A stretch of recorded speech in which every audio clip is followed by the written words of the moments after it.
Je n'arrive pas à mettre l'arrière-plan. Ce commentaire m'a été posté il y a plusieurs mois maintenant, mais je vais vous montrer aujourd'hui comment faire avec plusieurs exemples et plusieurs astuces. Avant toute chose, il vous faudra une petite base HTML sur laquelle travailler. Je vous ai concocté cet exemple avec plusieurs sections que vous retrouverez en description. Comme ça, on va voir comment mettre l'arrière-plan sur la page entière, mais également sur différents morceaux de cette page. Commençons par créer un nouveau fichier styles.css.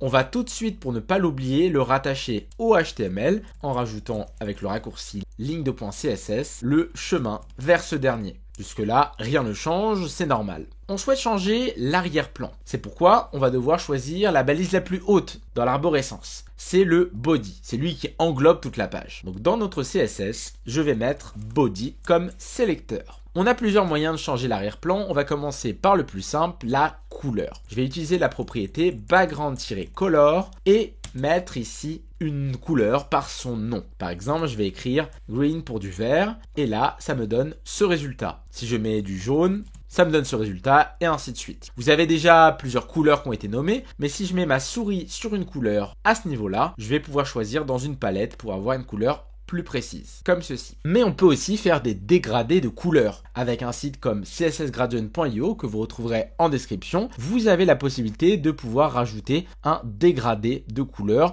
parmi 2, 3 ou plus de couleurs, bien sûr. Par exemple, à ce niveau-là, je vais choisir une couleur initiale avec un pourcentage et ici une autre couleur à ma guise et j'aurai un joli dégradé. On dirait même la couleur de Canva sans faire exprès. Si on va un peu plus bas, on peut obtenir ce code CSS. Je vais donc remplacer le background color par cet exemple et nous voilà avec un joli arrière-plan en dégradé. Maintenant, comment faire si on souhaite mettre une image d'arrière-plan? Pour ça, je vais utiliser un site qui s'appelle pixabay.com pour choisir des images libres de droit. Si vous avez déjà des images sur votre ordi, vous pouvez vous en servir aussi. Je vais partir sur cette image. La première manière qu'on a en tête, ça va être de faire clic droit et de copier l'adresse de l'image. Ainsi, on aura le lien qui va finir par une extension PNG, JPG, etc. Je vais donc pouvoir supprimer cette ligne et mettre ici la propriété background-image, comme ceci. On va devoir mettre la fonction URL et entre parenthèses coller le lien qu'on a précédemment copié. Nous voilà maintenant avec un arrière-plan sous la forme d'une image. Donc je vais vous montrer comment l'ajuster après, mais pour éviter qu'il y ait du temps de chargement, je ne vais pas mettre un lien d'image puisqu'il va prendre un certain temps à charger et s'il y en a plusieurs sur la page, ça va être très long. Je vais donc plutôt la télécharger et la mettre dans le projet. On retourne sur le site et là, je vais cliquer sur Download et choisir la résolution de mon choix. Pas trop grande pour que ça prenne pas trop de temps à charger, mais pas trop petite pour que ce soit pas trop pixelisé. Parfait. Je vais me créer ici dans le projet un nouveau dossier image et venir glisser l'image directement dans le projet en question. On peut la renommer en iceberg si on veut pour que ce soit plus facile à noter après. Si maintenant je retourne dans le CSS, à la place de mettre tout ce chemin, je vais indiquer comment le fichier CSS va trouver cette image. Va dans le dossier image et tu trouveras iceberg.jpg. Attention toutefois, si votre CSS se trouve dans un dossier CSS, et qui n'est pas comme moi à la racine, il faudra lui dire sors du dossier CSS et tu trouveras le dossier image. Sinon, ça ne fonctionnera pas. Ceci étant dit, on a un bel arrière-plan qui s'applique sur toute la page. Je vais maintenant essayer avec une autre image qui a des dimensions différentes. Je vais donc la télécharger et pareil, je la glisse dans le dossier image. Je vais l'appeler aigle.jpg. Si maintenant j'essaye de mettre aigle.jpg, on peut voir que l'image d'arrière-plan change bien, mais étant donné les dimensions, il faut la mettre en grand pour apercevoir notre aigle. De même, comme l'image se coupe avant, en termes de pixels, elle va se répéter. Si vous dézoomez la page, regardez ce qui va se passer. L'image de l'aigle se répète autant de fois que possible pour remplir la page. C'est pourquoi on peut utiliser la propriété background-repeat en mettant no repeat. Et là, elle ne se répétera qu'une seule fois. Afin d'avoir mon aigle au centre, je vais jouer avec deux propriétés. La première, c'est le background-position en mettant ici le center. Center va permettre de centrer notre aigle au milieu de l'écran, comme ceci. On peut voir que l'image est bien centrée, mais la tête de l'aigle est coupée. C'est pourquoi on peut jouer avec un background position X ou Y, X de droite à gauche, Y de haut en bas. Si par exemple je mets en Y moins 200 pixels, ça va décaler vers le bas notre image, ainsi mon aigle ne sera plus coupé, comme ceci. Je vais commenter ici ces deux propriétés pour vous montrer un autre cas. On peut utiliser le background size et mettre ici cover. Ainsi, notre règle se met bien en arrière-plan, mais en fonction de la taille de la fenêtre, elle va se redimensionner cette image. Maintenant que vous connaissez ces principes de base, je vais vous montrer le cas numéro 2 si on a plusieurs sections. Chaque section va vouloir avoir son propre arrière-plan. On va plus travailler sur le body, on va travailler sur les sections. Je vais chercher ici iceberg afin de prendre d'autres images comme celle-ci. On va en prendre 3 ou 4 afin d'avoir assez de matière pour travailler. Je vais l'appeler du coup iceberg 2, ici iceberg 3 et enfin iceberg 4.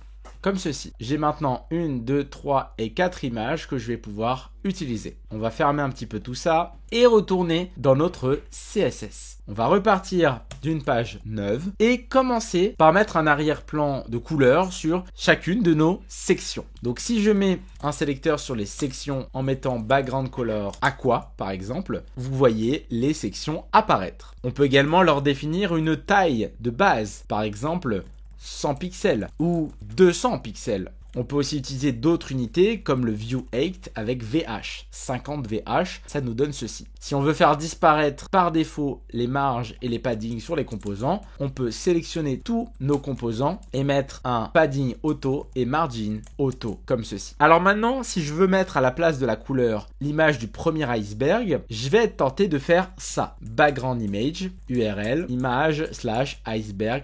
.jpg. Ça va me donner ce résultat. Mais là, je veux que chaque section ait une image différente. Donc je ne vais pas mettre le background image ici, je vais créer pour chaque section un background image différent. C'est pour ça que dans mon HTML, j'ai donné un ID qui est unique à chacune des sections. Donc on va commencer par section hashtag pour mettre l'ID welcome. Là on va lui mettre iceberg. Ensuite section explore. Là on va lui mettre iceberg 2 comme ceci. Section photo, iceberg 3 et enfin section contact, iceberg et 4. Et là, on obtient ce résultat. Bien évidemment, libre à nous de rajouter les propriétés de centrage que je vous ai montré. Si je mets par exemple dans le contact le background size cover, cela va donner ce résultat. Mais si ça concerne toutes les sections, je ne vais pas m'amuser à le copier-coller à chaque fois. C'est pourquoi vous pouvez, lorsque c'est générique à toutes les sections, le mettre directement ici. Et ce sera appliqué partout. Si maintenant une des sections a besoin d'une propriété précisément, par exemple, je veux que la première soit une flexbox afin de mettre les éléments au centre, et bah ça ne va changer que cette première section. Dans mon cas, je vais mettre un padding pour mettre une marge interne et mettre ici 20 pixels. Ça me donne ce résultat. Libre à vous après de mettre du contenu. Si vous voulez mettre par exemple dans contact un form avec des inputs et un bouton, libre à vous de le faire. Et comme l'image s'applique sur la section, elle sera en arrière-plan. Donc voilà un petit peu ce que je voulais vous montrer aujourd'hui. C'était vraiment pour aller au plus simple, mais on peut aller beaucoup plus loin. C'est pour ça que je vous mettrai en description une documentation vers d'autres propriétés CSS qui concernent les arrière-plans avec le background attachment, blend mode, background clip. Il y en a plein d'autres. Donc je vous laisse découvrir tout ça tranquillement. Vous pouvez très bien changer la documentation en français si vous n'êtes pas à l'aise. Donc voilà, c'était Graven, j'espère que ça vous a plu. N'hésitez pas à poser toutes vos questions dans les commentaires et on se retrouve très bientôt. Ciao à tous!